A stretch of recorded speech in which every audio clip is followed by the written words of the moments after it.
Bom dia, boa tarde, boa noite, como eu sempre falo, porque vai depender muito do horário que vocês entram. As coisas estão evoluindo, quem sabe a gente vai se encontrar brevemente na nossa quadra para termos nossas aulas. Mas tudo depende, porque tem que ser tudo bem planejado e tem que estar no momento certo para poder voltar. Mas enquanto isso, nós vamos continuando com as nossas aulas remotas, né? Da educação física. E hoje nós vamos falar sobre xadrez.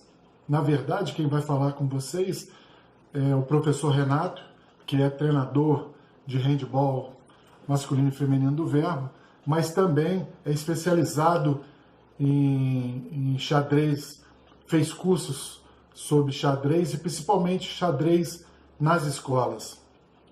E é muito importante, o xadrez nos ensina muito, e ele vai falar com vocês um pouquinho da experiência dele, um pouquinho da história do xadrez e também falar sobre o jogo para vocês, tá bom? Então, espero que vocês gostem. Dentro da nossa sequência, eu estou tentando colocar alguns jogos diferentes, algumas coisas novas, alguns novos conhecimentos para vocês. Então, fiquem com o Renato, espero que vocês gostem da aula dele, tá bom? Muito obrigado. Renato, é todo seu. Bom dia, professor Renato aqui. Hoje, nesse vídeo, a gente vai falar um pouquinho sobre xadrez. A gente vai começar falando um pouquinho sobre a história do xadrez no mundo, no Brasil, e a gente vai tocando o nosso papo. A origem dele é um pouquinho controversa, mas o que a gente tem de fato mais concreto é que ele surgiu na Índia. Isso em tempos remotos, em escavações, já se acharam peças parecidas, tabuleiro parecido. Óbvio, não são as peças como nós utilizamos hoje, mas já se dava um indício de que o jogo era o xadrez. Ele era chamado, se não me engano, de chaturanga. O nome é difícil, então, se não for exatamente isso, é alguma coisa parecida com isso. E o xadrez, como nós conhecemos hoje, foi desenvolvido na Europa posteriormente. No Brasil, ele chegou já junto com a colonização do Brasil, o jogo já veio junto, e os relatos de campeonatos nacionais, né, o Campeonato Brasileiro, já rolando a partir de 1927. Então já tem quase 100 anos de campeonato nacional de xadrez. O xadrez é um jogo de estratégia.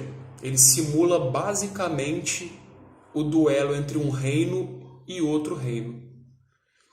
E como as peças que nós usamos hoje foram desenvolvidas na Europa medieval, então se a gente fizer uma análise bem minuciosa, a gente consegue observar exatamente isso. O jogo é composto pelos peões, que fazem a linha de frente do tabuleiro, e esses peões representam os soldados. A gente tem que tomar bastante cuidado com isso, porque na maioria das vezes a gente acha que esses soldados não têm importância, ou são de menor importância, ou são peças menos valiosas. Só que o que acontece? Assim como no exército, nas forças armadas, né, não só do Brasil, mas em todo lugar do mundo que tenha força armada, todo mundo que entra como soldado. Mas ele pode ir melhorando sua patente até chegar a coronel, general, brigadeiro, e assim vai. Então o peão tem essa importância. Ele pode, durante o jogo, ser promovido a uma outra peça. Isso é um assunto um pouquinho mais detalhado, a gente vai pular, mas só para vocês saberem que o peãozinho que vai ali na frente, que representa o soldadinho que estava na guerra para morrer, para o sacrifício, ele pode ter uma função um pouco mais importante. Se a gente pegar a primeira linha, né, a linha mais próxima dos jogadores, né, A gente começa com as laterais extremas, né, de uma ponta e da outra, e a gente tem as torres. E aí, de novo, a gente voltando na Europa medieval, os reinos eram compostos basicamente por castelos, então as torres representam exatamente isso. A linha vindo para o centro, logo após as torres, a gente tem os cavalos, que representavam a cavalaria real, né? A guarda do rei, a guarda do castelo.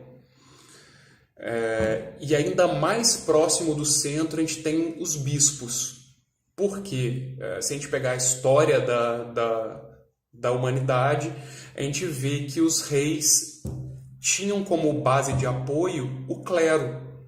Então, por isso, os bispos estarem tão próximos do rei e da dama, que são as duas peças centrais do tabuleiro. Aqui no Brasil, a gente não chama de rei e rainha, a gente chama de rei e dama. É uma questãozinha boba de simples anotação, porque o xadrez ele pode ser algumas formas de ser disputado. É o xadrez rápido, que a gente usa um relógio, e esse jogo realmente ele termina rapidinho. Mas a gente tem o xadrez que às vezes presencialmente dificilmente a gente vai ver, mas em filmes a gente vê isso. Às vezes a dupla está jogando xadrez e sai para resolver alguma coisa e volta um dia, uma semana depois para aquele mesmo jogo. Quando não há a possibilidade daquele tabuleiro ficar paradinho da forma que está ali, usa-se um sistema de anotação. Então eles sabem qual peça estava em que lugar. E nesse sistema de anotação, óbvio, não dá para a gente ficar anotando o nome da peça. Então se usam siglas. Em inglês fica fácil, né? Que a gente pode usar King, o K para King, do rei, e o Q para Queen, da rainha. Só que no Brasil, se a gente usar R de rei e R de rainha, complica a situação. Então por isso aqui a gente usa R de rei e D de dama. Então, só por isso a gente chama a rainha de dama. O xadrez é basicamente um jogo de estratégia. Então não é só captura ou só ganhar o jogo. É também não deixar o outro ganhar, o que pode parecer redundante, mas não é. Eu estou o tempo inteiro planejando as minhas ações baseado na ação do outro. E por ser um jogo de estratégia, exigir um raciocínio rápido, um raciocínio lógico, o domínio do xadrez acaba influenciando na forma que a gente pensa no dia a dia.